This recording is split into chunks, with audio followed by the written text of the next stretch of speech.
Nous accueillons à présent Madame Fatoumata Sidibé qui représente le FDF pour la commune de Saint-Gilles. Bonjour. Bonjour. Alors, vous êtes entre autres députée bruxelloise, présidente de la commission des affaires sociales et présidente de la section locale du FDF à Saint-Gilles, et vous vous présentez en tant que tête de liste pour le FDF à Saint-Gilles. Exactement. Je vous rappelle le principe de notre émission. Vous avez 1 minute 30 pour répondre à notre première question. Ensuite, et en fonction de votre réponse, nous enchaînerons sur différentes sous-questions. Quand vous êtes prête, on peut y aller. Je suis prête.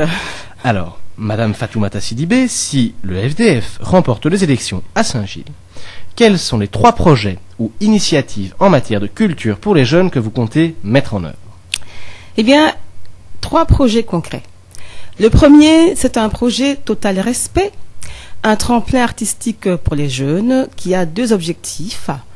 Un, stimuler et valoriser la créativité des jeunes à travers différentes disciplines, dont les arts de la scène, les arts de la parole et l'écriture. Et deuxième objectif, c'est d'engager les jeunes dans une action citoyenne en les amenant à réfléchir sur la notion du respect, égalité homme-femme, mixité, égalité, lutte contre l'homophobie, le racisme, l'antisémitisme, bref, le respect comme art de vivre ensemble, mais également les droits et devoirs. Et ce projet sera terminé par un concert Total Respect, avec une large place accordée aux artistes locaux, avec évidemment des prix pour les lauréats. Deuxième projet, c'est quand les jeunes s'en mêlent les pinceaux.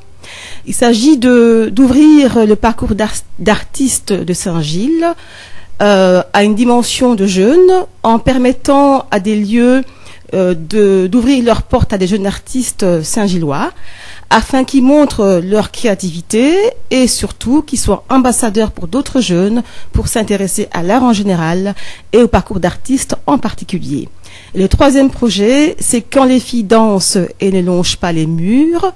Il s'agit de soutenir, de renforcer des projets de danse hip-hop pour des jeunes filles dont beaucoup ont du mal à sortir de chez elles. Et la danse étant par définition un moyen de liberté d'expression, c'est très important. Danser, c'est en même temps s'approprier son corps, s'approprier l'espace. Et il me semble que ce projet peut attirer beaucoup de jeunes filles pour leur perception par rapport au monde en tant que femmes, mais également les femmes qu'elles seront en devenir. Alors, comment allez-vous attirer les jeunes? Par quels moyens de communication allez-vous mettre au courant les jeunes, simplement, que ces différents projets existent et qu'il faut y participer? Mais la meilleure façon d'attirer les jeunes, c'est de les prendre comme acteurs principaux du projet.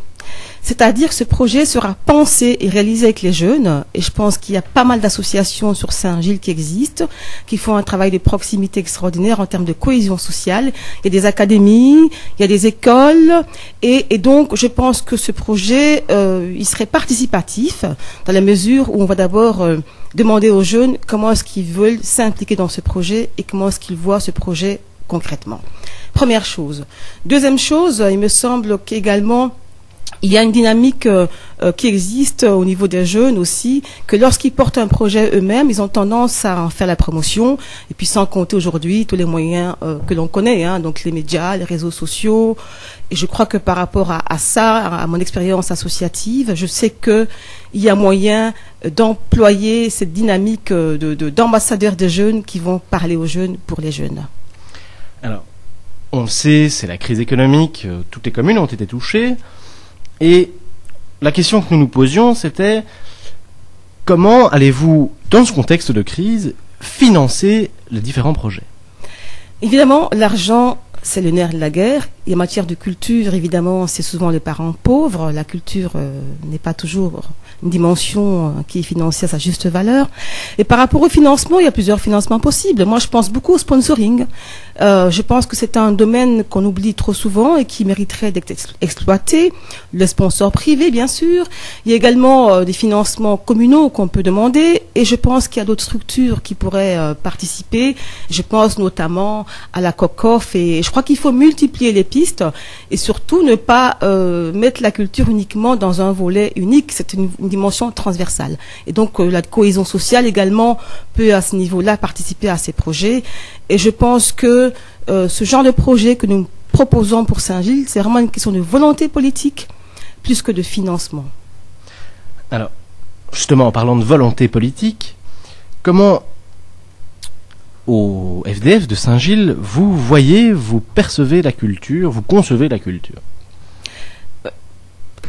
Au FDF, la culture est une dimension importante de la démocratie. Je pense que la qualité d'une démocratie se mesure aussi à la place et au soutien qu'elle accorde non seulement aux artistes, mais également aux métiers de la création.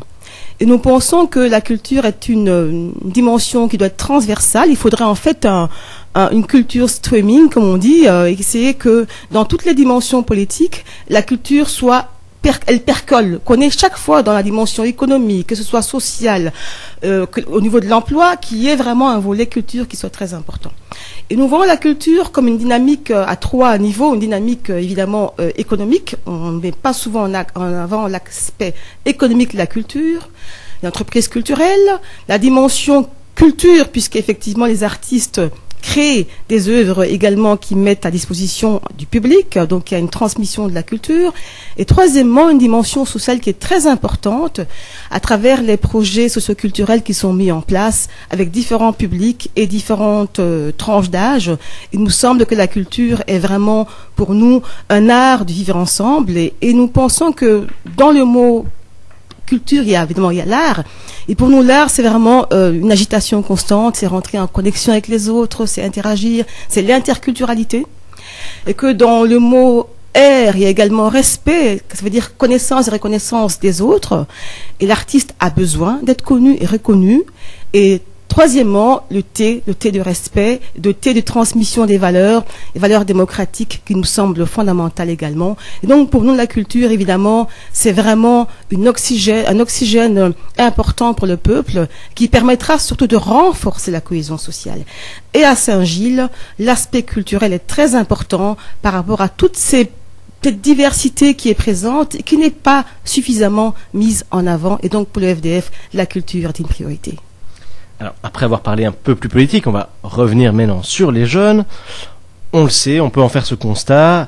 Souvent, dans les médias, mais aussi dans leur vie de tous les jours, leur vie artistique, leur vie professionnelle, les jeunes ont ce qu'on pourrait appeler un problème d'image, un problème de reconnaissance.